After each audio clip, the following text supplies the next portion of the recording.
Sveiki, brangus mūsų laidos žiūrovai ir klausytojai. Šiandien vėl su jumis sveikinamės laidoje Už balos, kur aš Vytautas Sinica Vilniuje ir mano brangus kolega JAV lietuvis advokatas Povilas Žumbatis Čikagoje aptariam JAV pasaulio ir šiek tiek Lietuvos politikos klausimus. Sveiki, Povilai. Sveiks, Vytautai.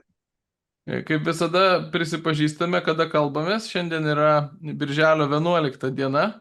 Tikėsimės kuo greičiau atsidurti eteryje. Ir tikriausiai, kad šiandien laidoje nors ne tik, bet daugiausiai kalbėsim apie JAV politikos įvykius, ne apie tarptautinę situaciją, todėl kad JAV pakankamai karšta, arba gal tik man ar mums Lietuvoje taip atrodo. Karšta ir tiesioginė ir netiesioginė prasme, nes dėmesio epicentre yra Los Andželas, tikrai karštas miestas, kur jau kurį laiką vyksta riaušės, jeigu jūs sutiksit su šituo įvardymu.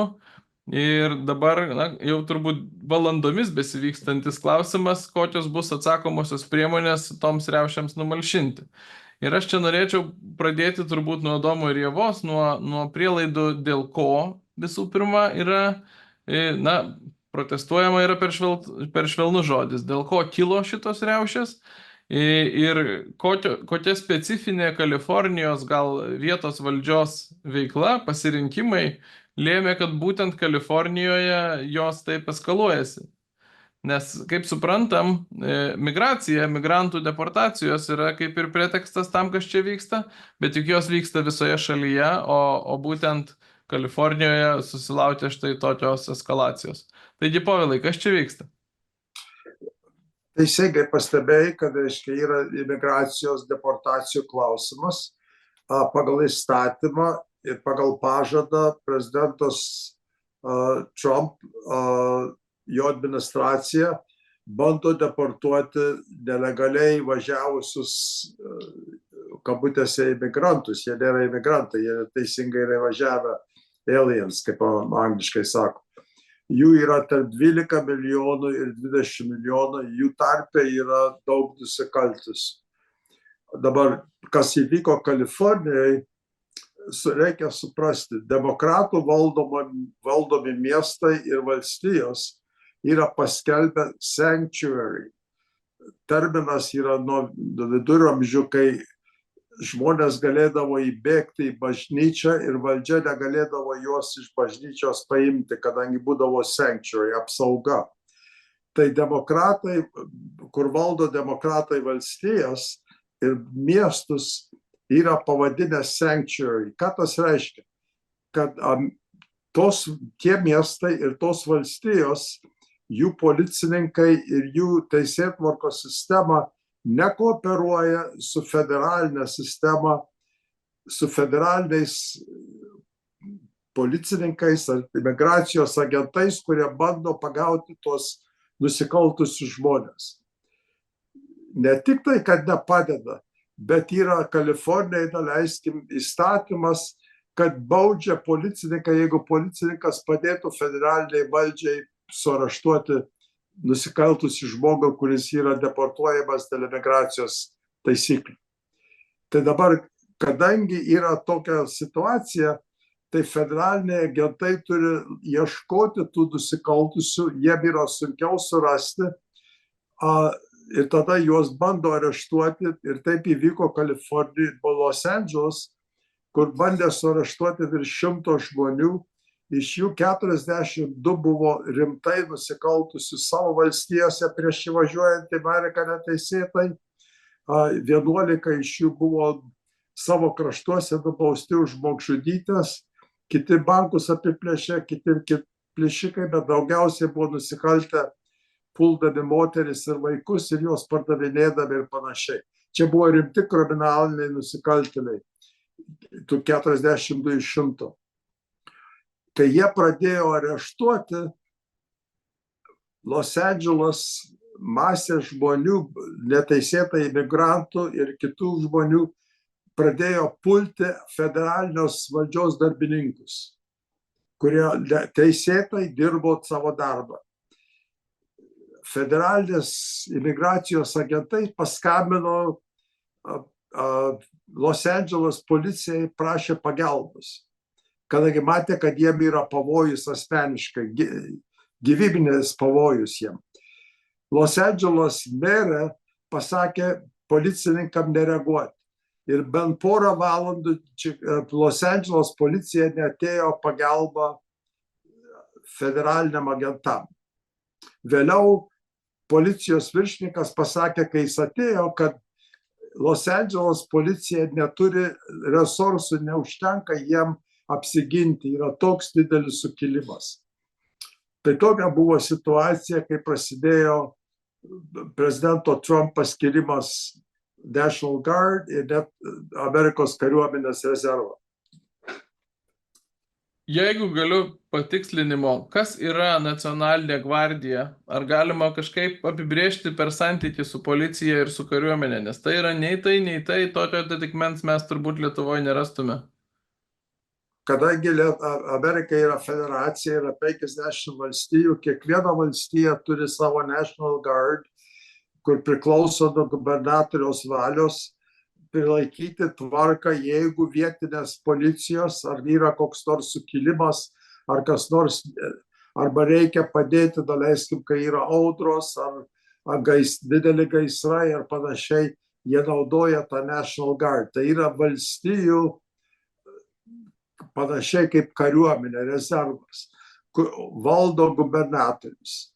Bet tam tikrais atvejais Amerikos prezidentas turi teisę pareikalauti, paskirti tuos, kad ir Kalifornijos National Guard, kad ateitų ginti Amerikos agentų, kurie teisiniai dirba savo darbą ir jie yra pavojus. Ir taip Trump padarė. Dabar laikysena Kalifornijos valdžios, ar ne? Žinom, merė jau ganėtinai aiškiai pasakėt, kokią poziciją užėmė. Gubernatorius, ar jis aiškiai su merė ir prieš Trumpą? 100% Newsom yra 100% prieš ir praktiškai jie savo veiksmais ragina tuos sukilėlius. Ir aiškina Amerikai ir žiniasklaidai, kad čia yra nekalti, yra tik tai demonstruoja dėl savo teisių, kaip angliškai sako, yra peaceful, yra ramus, nieko blogo nenori, nieko blogo nedaro. Tuo pačiu reikia suprasti, ateina žmonės demonstruoti dienos metu iš principo. Ir tas yra 100% Amerikoje toleruojama ir pagal konstituciją turi teisę. Naktį ateina profesionalai anarchistai, kurie išnaudoja tuos, kurie demonstravo ir prasideda raušės. Tie žmonės yra gerai organizuoti, finansuoti, panašiai kaip yra finansuojama Demokratų partijos pagrindinių rėmėjų. Yra ryšius su Demokratų partija. Čia yra profesionalai anarchistai. Ir kai vyksta raušės, ateina trečias elementas – chuliganų, kurie naudoja tą progą apiplėšti krautuvės, apiplėšti žmonės ir panašiai. Tai yra 3 grupės žmonių ir labai skirtingos grupės. Kaip tik apie terminus. Skeptikai mums sakys, kad čia juk vyksta taikus protestai. Tai yra galimybė, kad tai protestai, kad tai yra riaušės. Arba gal net dabar aš tokių perskaičiau interpretacijų, kad labai gausu yra Meksikos vėliavų tarp šitų protestuojančiųjų. Pasižiūrėjau statistiką, Kalifornijoje yra faktiškai 40% gyventojų meksikiečiai. Meksikos prezidentė, pataisykit mane, jeigu klystu, neužėmė jokios kritiškos pozicijos dėl šito, sako protestuoti taikiai, bet nesako skirstytis ar kažką ir dėl tų vėliavų nieko konkrečiai neprikiša, neatsiriboja, taip sakant. Kas ten iš tikrųjų vyksta, bet vertinant pačius įvykius gatvėse ir kaip jūs klasifikuotumėte tuos veiksmus? Vytautai, labai grubiai skaičiuoja tą, ką tu sakei, yra tikslu. Maždaug pusė Kalifornijos gyventojų yra imigrantai iš Meksikos. Daugelis iš jų yra nesenai atvykusi, dabar kai Biden atidarė, demokratai atidarė ne tik į Rubežių, atidarė 4 metus Rubežius. Ir ėjo tarp 12 milijonų ir 20 milijonų nelegalių žmonių ir daugelis jų atsidūrė Kalifornijoje. Dabar yra, įsivaizduok, Vytautai, jie protestuoja, kad yra deportacijos. dauguma ten, kur suraštavo, Kalifornijai buvo Meksikos neteisėtai atvykę į Ameriką. Tai kur juos deportuoja? Į Meksiką. Meksikos vėliavos protestuoja, kad jų žmonės deportuoja į Meksiką. Tarp kitko, Amerikos vėliavų tenais nebuvo. Jie degino Amerikos vėliavą, spjaudė Ameriką vėliavą. Buvo prieš demonstracijos prieš Ameriką, ne tik prieš Trumpą, ne tik prieš deportacijas. Čia buvo labai aiškus skilimas tarp naujai atvykusių migrantų ir Amerikos gyventojų ir Amerikos valdžios pozicijų. Labai daug spekulacijų apie tai, ar čia jau bus tas pilietinis karas, apie kurį taip tyliai nuo pirmos Trumpo kadencijos visi tarsi svarsto, ar gali iki to prieiti ar negali. Mano akimis čia yra toli iki pilietinio karo, bet o ko reikėtų, kad tai jau klasifikuotųsi? Pavyzdžiui, toks scenarijus. Imasi kažkokios, kad ir savivaldai, valstijai paklusnios institucijos, imasi ginklų priešintis dislokuotai kariuomenė, jeigu būtų dislokuota kariuomenė. Čia jau pilietinis karas, jeigu civiliai tarpusavyje nieko nedaro, bet atskiros institucijos pradeda, kautis tarpusavyje. Čia jau ir šitas scenarijus mano galva yra dar labai tolimas, bet aš bandau suprasti, kur ta riba jūsų, vis tiek jūs amerikietišką teisės sistemą turbūt geriausiai suprantat. Kur mes čia esam, ar visiškai tušti yra tie gąsdinimai, kad Amerika gali prieiti pilietinį karą ir kad štai mūsų akise čia jis ir gimsta? Aš manau, kad yra netikslus spekuliavimas. Vis tiek Amerika yra teisinis kraštas. Daleiskim, Newsom tuoj pat sekančią dieną, kai prezidentas Trump paėmė Kalifornijos National Guard ir kam jis paėmė tą National Guard. Jis neturi teisės paskirti National Guard, kad areštuotų žmonės arba kad padėtų imigracijos agentams dirbti savo darbą. Prezidentas tik turi teisę tą National Guard panaudoti apsaugoti gyvybės valdžios darbininkų ir apsaugoti federalinius pastatus. Nieko daugiau. Jie neturi teisės būti policininkais. Ir prezidentas to laikosi. Gubernatorius Newsom, Kalifornijos gubernatorius, tuoj pat patraukė į teismą, kad teismas įsakytų atšaukti tą National Guard. Šiandieną ryte demokratas teisėjas pasakė, kad jis neatšauks, bet darys toliau tyrimus ir leis Kalifornijai bandyti įtikinti jam pasisakyti prieš Trump. Vienu žodžiu, jis atmetė gubernatoriaus prašymą. Dabar, kas liečia spekulaciją visoje Amerikoje, taip kaip ir Europoje matom, kad yra visuomenės pasidalinusios bent į dvi pusės. Pusė žmonių yra už Trump, pusė žmonių yra prieš Trump. Pusė žmonių yra už demokratus, kiti pusė yra už respublikonus Amerikoje. Tas skilumas yra didelis, nesusikalbėjimas dažnai yra masinis. Dabar yra žmonių, taip kai tie Antifa žmonės, kurie kėlė raušes prieš 5 metus po visą Ameriką ir 500 miestų degė Amerikoje. Ta pati organizacija labai gerai finansuota, uniformuota, planuoja šį šeštadienį masinės demonstracijas visuose miestuose, kur valdo demokratai. Didžiuose miestuose, New York'e, Čikagoje, Los Andželos, kitur praplėsti tas, kas dedasi dabar Los Andželos. Ar toks dalykas gali privesti prie civilinio karo? Teoretiškai taip, praktiškai ne, kadangi vis tiek Amerika yra teisinis kraštas, kur kiekviena valstija ir federalinė valdžia turi galę tokius dalykus sustabdyti ir sustabdyti teisinai. Ir aš manau, kad tai bus. Skirtumas šį kartą yra, kad yra kietas prezidentas, kuris netoleruos deginimų miestų. Tai, kai buvo prieš 5 metus, kur degino ir federalinė valdžia negalėjo nieko daryti, nedarė. Aš manau, kad šį kartą bus rimtai, tai kai buvo Kalifornijoje, kai paskyrė National Guard ir pasakė, kad net iš Amerikos kariuomenės bus paskirti 700 marinų apsaugoti pastatus federalinius. kur tie anarchistai visada bando nudeginti. Tai aš manau, kad tokia reakcija bus visoje Amerikoje ir aš manau, kad yra pavojus, kad tos demonstracijos sukels raušes visoje Amerikoje, didžiuose miestuose, bet aš manau, kad susitvarkys, kadangi prezidentas Trump yra kietas. Čia aišku, aš leisiu savo paspekuliuoti iš to, kokias matau reakcijas Lietuvoje. Jos visiškai partizan principų pasidalina. Tie, kas kritiškai žiūri į Trumpą, tiems kaip tik silpnumo požymis yra tai, kad įvedamos tos pajėgos, aktyvuojami aktai, kažkokie ekstraordinariniai veiksmai reaguojant į tas riaušes. Jiems atrodo, kad tai rodo, kad Trumpas nesusitvarko, panikuoja ir taip toliau.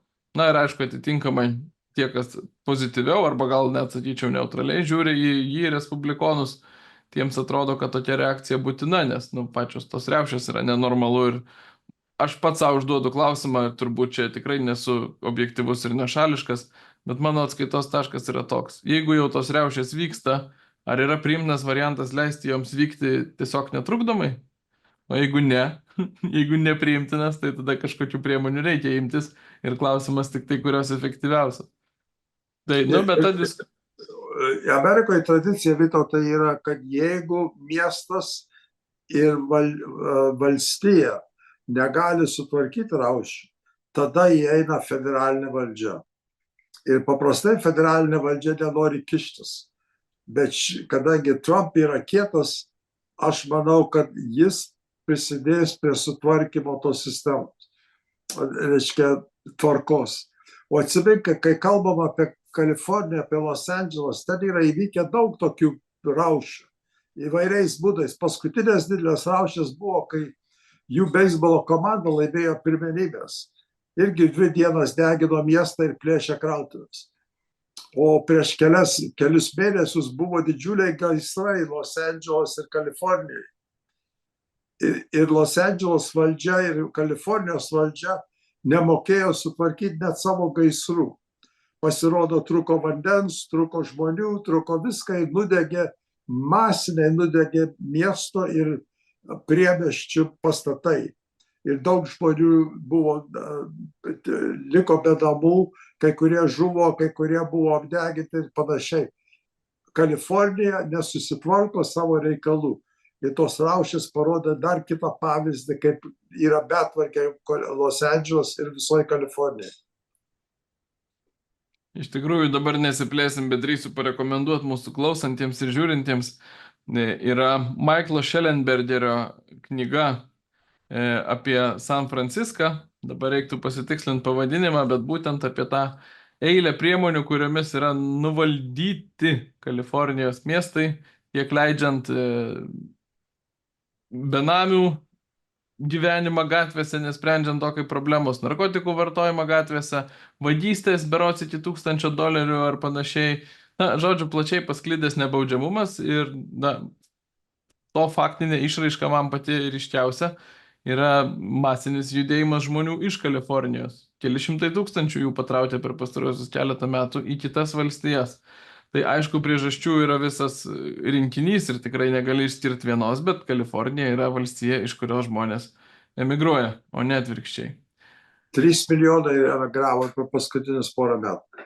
Atsiprašau, sumenkinau reiškinį. Jūs paminėjote... pavyzdys, reiškia, dar kitas pavyzdys labai trumpai, Vytautai. Los Andželas yra nevaldomas, yra didžiausia betvarkė tenais. San Francisco buvo betvarkė, bet pagaliau žmonėm atsibodo ir išrinko rimtesnį merą. Ir prieš porą dienų bandė tą patį, kas dėjosi Los Andželas, bandė demonstracijas. Jis toj pat griežtai sustabdė ir jų vietinė policija sustabdė ir San Francisco nedegė, kaip dega Los Andželas. Gal ne veltui tie pokyčiai, aš tai pasakyčiau. Patikslinsiu beje, kad jau staptelėjom ties šitą vietą. San Francisco, taip pašaipiai sužaista žodžiu, yra tos knygos pavadinime. Paantraštė How Progressives Ruin Cities, kaip progresyvieji kairieji žlugdo miestus. Atvejo studija tokia. Ačiū Dievui, jeigu San Franciskas atsitraukė nuo radikalios valdžios ir pasuko nuosaikesniu keliu. Gerai jiems, blogai Los Andželui. Jūs užsiminėt, Povilai, apie teisėjus, ar ne, kurie nesutiko vykdyti gubernatoriaus norų. Aš norėjau plačiau staptel prie teisėjų nacionalinių, federalinių mastų. JAV aš bent matau tokią tendenciją, jeigu mano šaltiniai teisingi, kad Trumpas turėjo labai daug pastaraisiais mėnesiais teisenų su federaliniais teismais ir su aukščiausiojų teismu ir regis daugumą jų pralaimi. Apie ką yra tos teisenos ir ką rodo tos tendencijos, jeigu tos tendencijos yra tikros? Vytautai, labai trumpai, aš manau, kad Lietuvoje sunku įsivaizduoti mūsų teisinę sistemą. Yra dvi teisinės sistemos, yra valstijų, kiekviena valstija turi savo teisinę sistemą ir yra federalinė, kur apima visą 50 valstijų. Federalinė teismo sistema yra sudalinta į 94 rajonus ir ten yra paskirti 677 teisėjai visam gyvenimui. Teisėjų skiria prezidentas, bet paprastai paima siūlymus iš vietinių senatorių. Taip kad dalis tų teisėjų yra labai tendencingai į demokratai, kiti yra respublikonai, vieni kairieji, kiti dešiniai. Maždaug trečdalis teisėjų yra ypatingai kairiųjų pažiūrų, progresyvus, kaip sakytume. Dabar, kai iškelia bylą, vietinę bylą, tas teisėjas praktiškai turėtų tik tai rūpintis, kas dedas jo tam rajone, vienam iš 94. Ką daro dabartiniai teisėjai, kai kurie tie progresyvus, vietoj, kad sakyti, kad va, čia vietinė byla iškelta, aš pravesiu įsakymą visai Amerikai. Uždrausiu prezidentui daryti tą, daryti trečią, daryti ketvirtą. Jie tos teisės praktiškai neturi, jie turi teisę tik daryti sprendimus savo rajone. Tai čia yra pagrindinis principas. Tai yra 677 teisėjai ir kiekvienas veikia atskirai. Yra 13 apeliacijos teismų, kur galima kreiptis, kai yra blogai padaryti sprendimai tų distrikt teisėjų, tų žemos lygos teisėjų. Iš tų 13 apeliacijos teismų galima kreiptis į vieną vyriausią Amerikos teismą, kur yra 9 teisėjai. Dabar, kai prasidėjo Trump kadencija, demokratai naudoja progą dėl kiekvieno mažiausio dalyko patraukti Trump administraciją į teismą. Ir jie suranda progresyvius teisėjus, kurie palaiko progresyvias pozicijas ir demokratus. Ir tam lygi, žemiausiam lygi, dažniausiai ar dažnai prezidento administracija pralaimi bylas. Bet kai bylos yra apeliuojamas, tie teismai praranda galią ir laimi Trump. Dabar yra vyriausiam teisme viena byla, labai svarbi byla dėl pilietybės. Ar Amerikoje gimęs kiekvienas žmogus tampa piliečiu. Čia kalbama apie nelegaliai važiavusios moteris, kurios pagimdo vaikus ir staiga turi Amerikos pilietį kaip sūnų. Tas klausimas bus sprendžiamas vyriausiam teisme ir čia yra konstitucinis klausimas. Tuo pačiu vyriausias teismas reaguos, ar turėtų reaguoti, ar tie vietiniai teisėjai, žemo lygo teisėjai gali padaryti sprendimus visai Amerikai. Ar gali būti 677 teisėjai prezidentai, kurie praktiškai suparalyžiuoja Amerikos administraciją. Tas yra labai svarbus teisinis klausimas, kurį aš manau rimtai spręs vyriausias teismas šią vasarą. Tai jeigu sudedant akcentą šitoje vietoje, tie teismai ir nepalankus Trumpui sprendimai neleidžia daryti išvados, kad jis perženginėja savo įgaliojimus ir priima prezidentui nederamus pagal konstituciją sprendimus. Jis, tarp kitko, prezidentas Trump laikosi tų sprendimų, kad ir yra nelogiški ir netinkami. Jis laikosi tol, kol jis turi progą apeliuoti. Ir laukia, kad apeliacijos teismai paprastai sustabdo tos sprendimus. Tai prezidentas nors demokratai sako, kad jis yra prieš demokratiją ir panašiai, atvirkščiai, nors yra dauguma tų žemų sprendimų prieš prezidentą, yra iškelta virš 200 bylų. Jis laikosi tų sprendimų tol, kol nueina į apeliacijos teismas ir apeliacijos teismai vienaip ar kitaip būdai sustabdo tos. Supratau. Noriu dar vieną konfliktą paliesti, jis buvo labai trumpas, bet labai garsiai skambėjo. Tai yra ginčas Trumpo su Elonu Musku.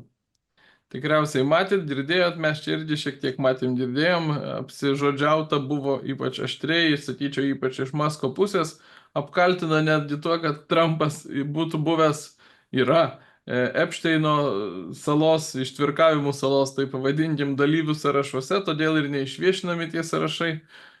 Po to ištrynė tuos įrašus, atsiprašė. Kas čia įvyko ir kodėl? Mano klausimo esmė tokia, ar jūsų manimų tai yra asmeninis ginčas, dviejų didelių ego susidūrimas, ar čia kažkokie ir pasaulėžiūriniai skirtumai, vizijos išsiskyrė, o gal tiesiog atėjo laikas Muskui trauktis iš administracijos darbų? Čia yra įvairūs atsakymai. Vienas dalykas, pats labai paprasčiausias dalykas yra du žmonės su tokiom ambicijom ir su tokiais talentais ir su tokiom galiom. Vienas turtingiausias pasaulyje žmogus, kurio turtas yra didesnis negu daugumos pasaulio valstybių rezervai. Ir prezidentas, kuris yra tikriausiai politiniai galingiausias pasaulio žmogus. Tokius du žmonės sudėti baltuosius rūmus netinka, nėra vietos, netelpa. Tai čia paprasčiausias psichologinis dalykas.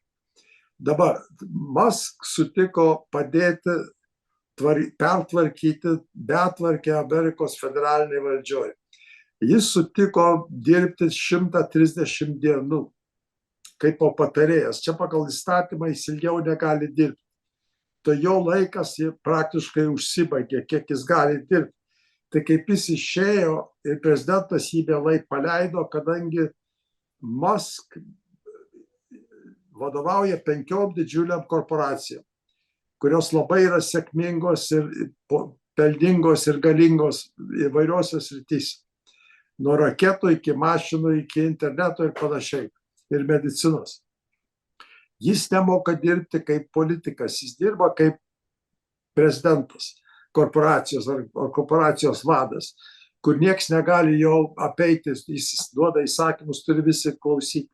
Jis taip yra pripratęs veikti. Kai jis atėjo veikti su patarimais į baltuosius rūmus, jis nesilaikė administracijos struktūros.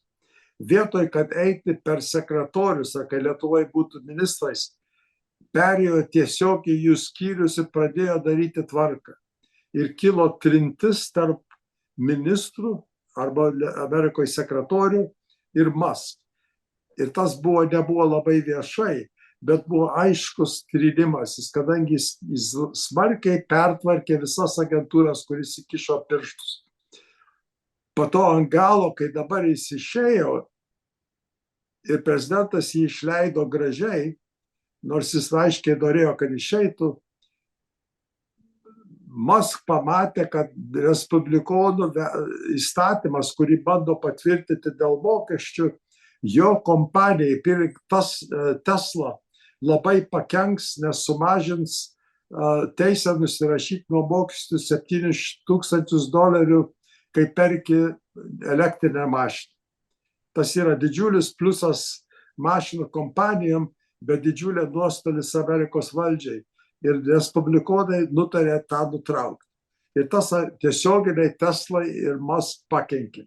Antras buvo dalykas, prezidentas Trump buvo paskyręs, bet dar nebuvo patvirtintas naujas vadas NASA, kuri atvarko Amerikos raketas į erdves ir panašiai. Yra masinė agentūra, su kuria Musk turi daug ryšių. Ir tą žmogų, kuris skyrė prezidentas Trump, yra Musk draugas ir pažįstamas, nors yra demokratas. Po to, kai Musk išėjo iš Baltųjų rūmų, prezidentas Trump atšaukė tą paskyrimą. Tai buvo du dalykai, kur tiesioginiai lietė Musk. Ir Musk supyko ir per daug reagavo, Trump gana šaltai reagavo ir šiandieną Musk jau paskelbė, prisipažino, kai jis per karštai reagavo ir bando atsiprašyti praktiškai. Nors dar prezidentas Trump nepriemo jo telefono skambučių. Viskas gerai, gal jam ir pavyks. Tuo tarpu, žinau, norėjot dar paliesti ir situaciją su Ukraina. Kas šiandien su karu Ukrainoje yra aktualiausio jūsų manimo? Man užkliuvo Amerikos žiniasklaidai, kaip jie nesidomi detalės ir kodėl, daleiskim, prezidentas Trump nuo kovo mėnesį grasina, kad jis ant Putino uždės sankcijas, bet nieko nedaro ir aiškiai Putinas veda karą ir vedžioja Trump už nosies praktiškai. Tai labai žemaitiškai pasakęs. Yra du žmonės, kurie labai aktyviai yra pro Putiną. Tai yra Witkoff, apie kurį esam kalbėję, kurį prezidentas yra paskyręs derėtis dėl Ukrainos, dėl Izraelio ir Irano. Yra nepatyręs statybininkas iš New Yorko, jo geras draugas. Kodėl jis jį paskyrė? Todėl, kad per rinkimų kampaniją Witkoff sutiko padėti sukelti pinigus Trump kompanijai. Jo paskirtis buvo prieiti prie žydų biznierių, kurie paprastai duoda pinigus, aukoja pinigus demokratam ir bandyti iš jų gauti pinigus Trump kompanijai. Witkoff sukėlė daug milijonų dolerių iš žydų biznierių. Dabar, kur aš sakau, kad žiniasklaida nekreipia dėmesį, kai žmonės aukoja politikam per kampanijas, jie ko nors nori iš to politiko, vienaip ar kitaip. Dabar iš žydų biznierių New York'e ir Miami daug yra rusų kilmės, kurie turi biznį su Rusija. Ir sankcijos, kur dabar yra uždėtos, ir jeigu uždėtų dar didesnės sankcijas, jiems labai kenktų. Jie nori, kad toliau biznis vyktų normaliai su Rusija. Ir čia yra spaudimas per Witkoff į Trump iš tos kompanijos, kurie domisi, kad su Rusija būtų geri ryšiai. Kitas yra, paaiškėjo praeitą savaitę ir ne iš Amerikos žiniasklaidos, bet iš Anglijos žurnalistų, kad yra Darren Beattie, kuris buvo Trump paskirtas į antrą ar trečią aukščiausią užsienio reikalų ministerijos poziciją, bet dar nėra patvirtintas Senato, kurio pažiūra į NATO, daleiskim, jis skaito NATO kaip prieš Amerikos NATO. Jis yra draugas Putino, apsivedė prieš porą metų su Rusija, kuri pagal Anglijos žurnalistus yra verta virš 200 milijonų, bet jos dėdė yra dar turtingesnis oligarkas buvęs Maskvoje su artimais ryšiais su Putinu. Dabar, kai tik paskyrė tą žmogų, neklausdamas sekretoriaus Rubio, paskyrė į aukštą poziciją užsienio reikalų ministeriją, jis pirmom dienom nutraukė Amerikos propagandos radio programas prieš Rusiją. Ir tas žmogus yra ypatingai, Beattie yra ypatingai įsimylėjęs į komunistų partijos Kinijos sistemą ir siūlo, kad Amerikos teismai elgtųsi kaip komunistų teismai. Tai yra du žmonės, kur Amerikos žiniasklaida nekreipia dėmesį, bet turi ypatingus ryšius su Rusija ir kurie aiškiai paveikia prezidento Trump veiklą su Putinu. Ir dėja, Amerikos žiniasklaida to laiko neskelbė. Turėjo paskelbti apie tą Beattie iš Anglijos. Telegraph. Ko gero, šitoje vietoje ir užbaigsim tarptautinius reikalus mūsų šio pokalbio. Povilai, kaip visada, kažkas apie Lietuvą. Aš girdėjau tavo ypatingai įdomią ir gerą kalbą apie kunigą Svarinską ir jo minėjimą. Ir aš norėjau paklausti, ar toks herojus kaip Svarinskas ir jo kolegos partizanai ir žmonės, kurie kentėjo ir dirbo dėl Lietuvos nepriklausomybės atstatymo per 50 metų okupacijos. Kaip yra minimi jie Lietuvos Seime dabar?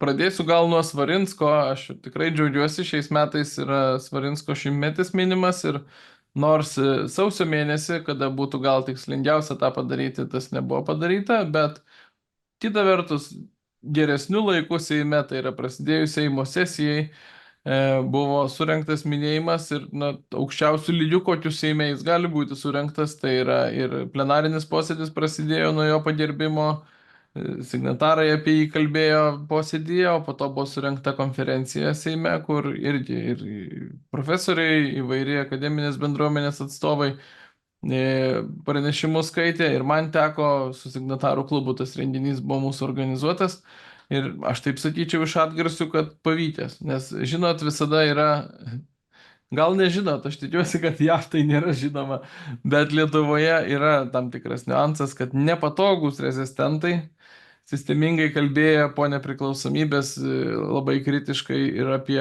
jau nepriklausomos Lietuvos valdžias ir aišku ypač prieš kairėją valdžią yra nepageidaujami dažnai. Dažnai nenorima juos atsiminti, numuilinamos tos temos. Ypatingai be abejonės numuilinamas yra Birželio sukilimo klausimas ir minėjimas, panašu, kad ir šiais metais tai bus. Bet Svarinskas šį kartą buvo tikrai, mano galva, aukščiausių lygių prisimintas ir tikrai dėl to džiaugiuosi. Tam tikrą varnelę čia pliusą užsidedam ir gerai, kad taip įvyko.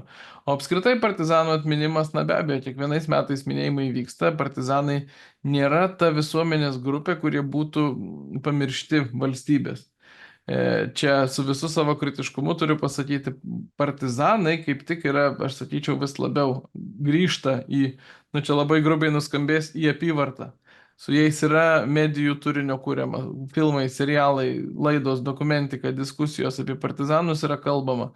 Ir jaunimas juos žino ir aš manau, kad tai yra ta gan siaura sritis mūsų istorijos politikos, kur yra teisingų kelių viskas daroma ir skinam pergalės. Bėda yra, kad kiti laisvės kovų etapai, faktiškai visi kiti etapai yra vienaip ar kitaip, laikomi kontroversiškais ir trinami. Tai dabar artėja mums bekalbant, artėja faktiškai po kelių dienų bus gedulo ir vilties diena, didžiųjų tremčių, bet ne tik tremčių, apskritai žudynių daugybė aukų, Rainių aukos, kitos aukos, prisiminimas ir minėjimas ir manau, kad gal Seimas vėl nepasišiukšlins. Sveikinu. Ir sveikinu tavo ypatingai gražią kalbą. Buvo, išklausėm su žmona ir labai buvom laimingi girdėdami tavo kalbą. Svarinskas buvo ypatingas žmogus. Prieš baigiant, Vytautai, aš norėčiau pasakyti, kad praeitą kartą, kai kalbėjau apie Tucker Carlson, žurnalistą, kuris turi didelę įtaką į prezidentą Trumpą, aš neteisingai jo pavardę paminėjau. Ir kas buvo įdomu, kad vienas klausytojas iš Vašingtono, Algis Šilas, tuoj pat man skambino primint, kad aš tą žmogų netai paminėjau. Tai aš norėčiau pasakyti, kad mūsų klausytojai yra labai kieti ir buvo malonu išgirsti, net kai padariau klaidą, aš už ką atsiprašau. Tai aš tai manau, kad labai gražu ir tam tikrų standartų rodymas yra, kad štai už tą klaidą dabar atsiprašom ir patys atkreipim dėmesį. Aš tikiu, kad ir Algis Šilas ir kiti klausytojai suprato ir viskas čia toliau bus gerai. Dėkoju. Povilai, man regis šį kartą pakalbėjome ilgiau nei įprastai, bet irgi niekas neturėtų dėl to pykti. Man buvo įdomu, tikėsiuos, kad ir kitiems buvo įdomu, o jums tariu iki kitų kartų. Iki, Vytautai.